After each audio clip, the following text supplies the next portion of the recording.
The essential concept that we've been talking about is the idea of bittul, nullification. And when talking about nullification, it's really about this connection with the above. There's the lower level that we've spoken about, that's the catalyst, and that's putting oneself aside. But the higher level that we've been trying to reach is this upper level of connection, of not just connection because I benefit, because I feel like it, or because I enjoy it, or anything of that sort, but connection to the point where a person is absorbed into the higher element of life, into godliness. And that's really what we're talking about. And so the mimer concludes with, wrapping all the different pieces together. And it's really, really a mimer that it's worthwhile to go through once again, each one of ourselves, because each chapter has the power, has very individual power. But now we're going to pull all the pieces together. Keser, the idea of the crowns that the Jewish people were granted at the giving of the Torah, the connection with the giving of the Torah, the concept of Keser being beyond intellect, beyond rationale, and the idea of all this happening at a time of, the conclusion of Sfiyat HaOmer. So that's what we're going through here. So chapter 6, the finale. Let's pull it up. The power of no. So we explained before that our divine service of total self-nullification is totally beyond comprehension, yet it is still able to impact our own thought, speech, and action. So on the one hand, we spoke about the Amidah. We reached the level of the Amidah after comprehension, after understanding godliness, after contemplating about godliness, and then we get to a point where all that is stilled. The angels are in shock, so to speak, because of the greatness of the revelation. But at the same time, it's able to impact our thought, speech, and action, because the whole purpose of being null is not that a person becomes nothing. We're not talking about, a cult or something like that, where a person is meant to eliminate their thought, speech, and action and focus only on what the cult master wants. It's not that at all. A person's supposed to invest themselves. But the point is to drive their thought, speech, and action based on the needs of God. And that's what we're saying here. The reason is that since he has nullified himself to the master of will, despite the fact that he is not relative to such things at all, yet he does whatever he can to fulfill God's will because of his connection to the master. So the master of will is, of course, God. God is the Baal Haratzon, the owner of the ultimate will.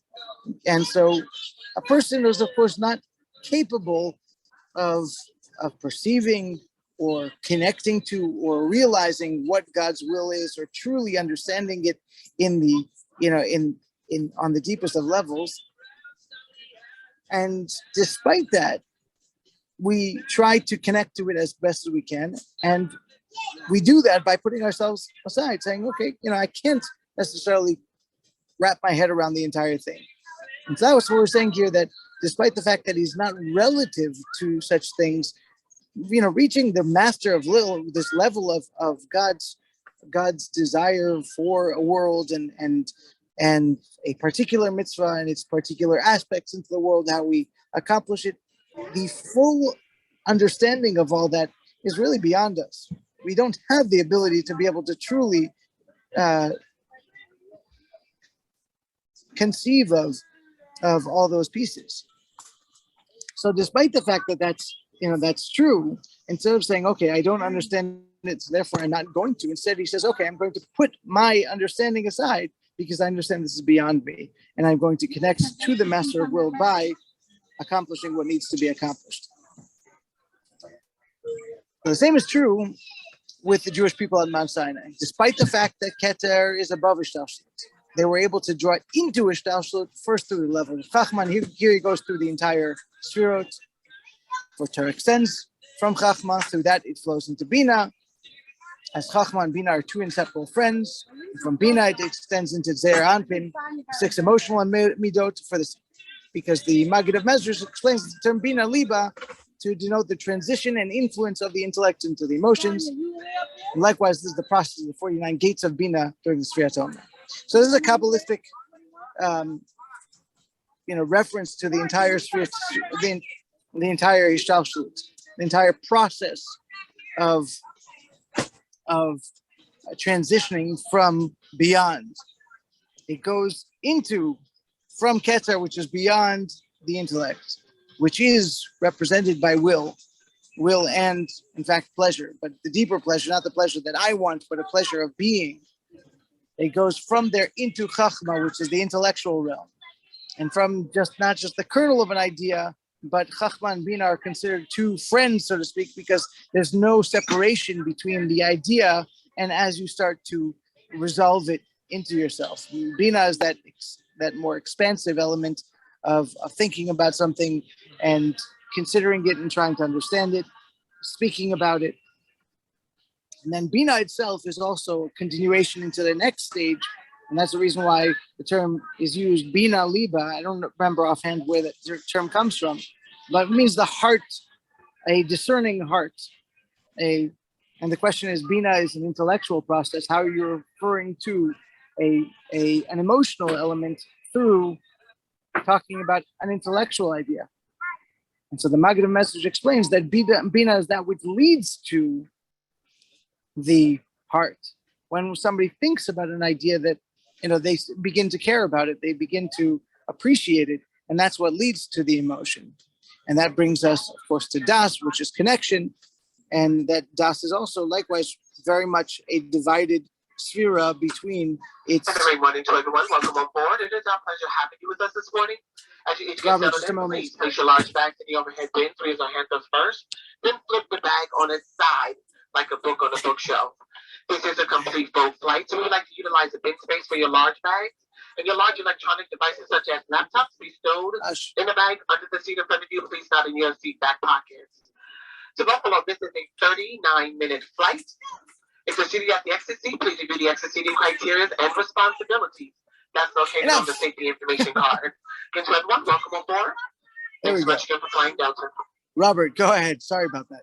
Pardon the announcement. Unmute yourself. Unmute. Got it. Okay. I just want to make some clarification. When we deal with the issue of nullification, is it nullification versus subordination of oneself? I mean, nullification is one thing where you put it aside versus denial, because subordination is that you want to understand and follow the will of Hashem. So I just want to understand, sort of parsing out what the definition is of nullification versus what your journey is to be more enlightened in Hashem's presence. That's an excellent question, and I need to think that through. I guess it depends how we look at the two of them. If we're talking about subordination in terms of putting oneself down, then that would be the first stage that we spoke about. If we're talking about nullification in terms of becoming absorbed into something greater, then we're talking that as the higher level. Okay. Yeah, so I understand that better, right? One, nullification in some respects is denial, is canceling it out. But what we're saying is it's there, but what we're doing is we're reaching a higher level of consciousness, and again, practicing Judaism and understanding our relationship with Hashem. Very well said. Very, very well said. Along with the baggage instructions that nobody's ever heard before. Right, from voices from up high. Yes, that's right. Okay. That's right. None of you never ever knew where to put the baggage. I understand that. Thank you, Rabbi. Yeah. It's not a question of the baggage. It's a question of how to place the baggage. Because when you place it vertically, you could put in more. If you place it horizontally, you could put in less. So that's why they make the announcement. I guess sounds like another argument for us, right? Relative to, again, what kind of baggage do we have and how do we place it? That's the next mimer, I guess. Right, exactly. All right. So we are now understand that so we went through. Okay, from Bina it extends into Ze'er Anpin. Ze'er Anpin is the 6 emotional attributes that precede Malchut, and from there it comes into Malchut.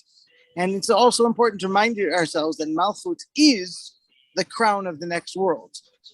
So once again, we see the link up between the beginning and the end, and this concept of a circular cycle where you have a process of going from the first conception to the actual reality, and then it goes back once again. So the Rebbe continues and says, we now understand that the crowns the angels tied to each were the result of saying we will do prior to we will listen. They refer to the nullification of Keter. They refer to the bittul of Keter. The Midrash continues and says, when the Jewish people said these words, a heavenly voice cried out, who revealed this secret to my children? Which is, some of these Midrashim are really, really incredible because they bring a certain personality to God, which is fascinating. And, this heavenly voice comes out and says, who revealed this secret to my children?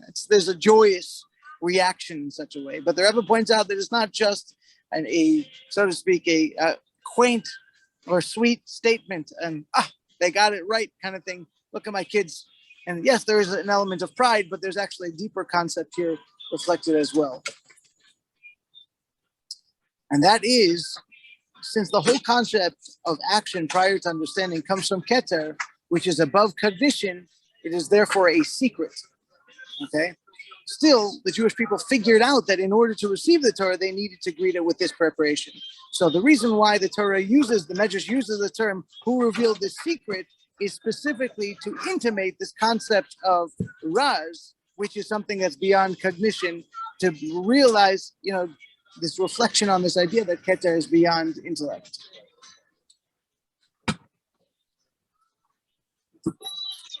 So this then is the process of receiving the Torah. First, we start with the escape from Egypt during the month of Nisan, during the process of self-subjugation, or as Robert put it, subordination, which is a better word, followed by the month of Iyar in its service of refinement and transformation.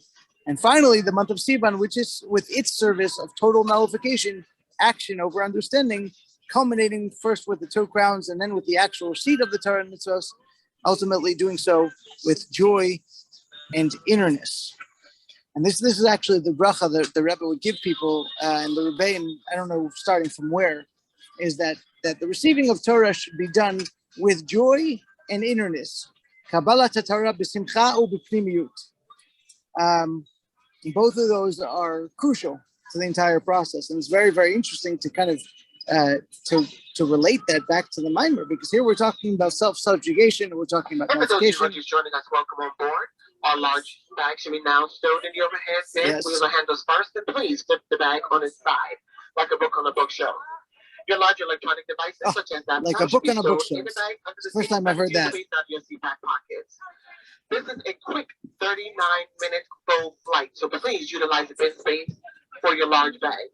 If you're seating at the exit seat, please review the exit seating criteria and responsibilities that's located on the safety information card. If you do not meet these criteria, have any condition on which you might suffer any bodily harm, please contact the flight attendant to be reseated. Again, everyone, welcome on board. It's a pleasure having you. Thanks so much again for flying Delta. So, when you're talking about subordination and self-subjugation, you're talking about nullification, a person can think that basically this is a joyless process. And the answer is actually very much one of joy. And it's part of the process of in the military. As shown in the picture placard in the overhead bin, please turn it on its side, similar to a book. That will help us accommodate as many bags as possible. Also, if you're seated in rows 28 and higher, and you are in the aisle and you have a larger bag that needs to be in the overhead bin, please go ahead and place it in the first open and available bin, as the bins in the back of the plane are full. And as stated earlier, we need everyone to please take their assigned seat. This is not a free-for-all. Please look at your boarding pass. Please make sure you are in the correct seat. Don't realize how many announcements there are until you're trying to teach a class and they keep interrupting you. Take your assigned seat. Once I everyone apologize. is boarded, then we can see if we can help this around. So- But at this time, everyone needs to take their assigned seat, and that'll help our boarding process. Thank you. Jump in. Come. Welcome. There we go. My seatmate's coming in. Go ahead.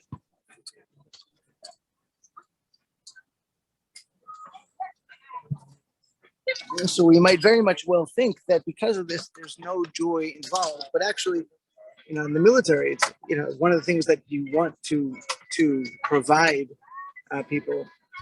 And as a chaplain, of course, as part of my job is morale, and morale is of course joy, and that has to do with purpose. The way that we express joy in the military is through the units. Through all of the units have their particular shtick. They express it in very unique ways. But at the same time, the military is all about doing what you're told to do. But the best way to be able to do that is with joy, because if you don't have joy, then the units fall apart. And it's quite clearly, you speak to some people and you'll see that their units have no joy. There's no sense of purpose. There's no sense of unity. And as a result of that, the whole system falls apart. So I think it's an important thing when we talk about Kabbalat Torah, not just receiving the Torah, but it has to be b'simcha. It has to be with joy. And then the next stage of the process is, of course, b'pnimiyut. That's the difficulty part. We talk about these ideas. These ideas are very, very lofty, very powerful. But the difference between studying something as an academic concept and applying it to ourselves, that's all the difference. I can tell you how a plane works. I can't fly it. And there's obviously a very, very, very big difference between somebody who says, okay, I'm on the team, so to speak, but it's not really, it's not so important, or it's not so applicable to somebody who's trying to apply every single thing. And that's an important blessing for all of us, that we should be able to receive the Torah. We should be able to not just receive the Torah in the way that we're talking about, because the process that we've gone through Sfirat Omer of trying to refine ourselves and uplift ourselves, but to do so b'simcha, with absolute joy, and to be able to absorb it into ourselves, that it becomes synonymous with ourselves, it becomes who we are and what we are, and there's no differentiation between ourselves and these ideas. So that is the bracha that I'm going to end here. It's a short paragraph.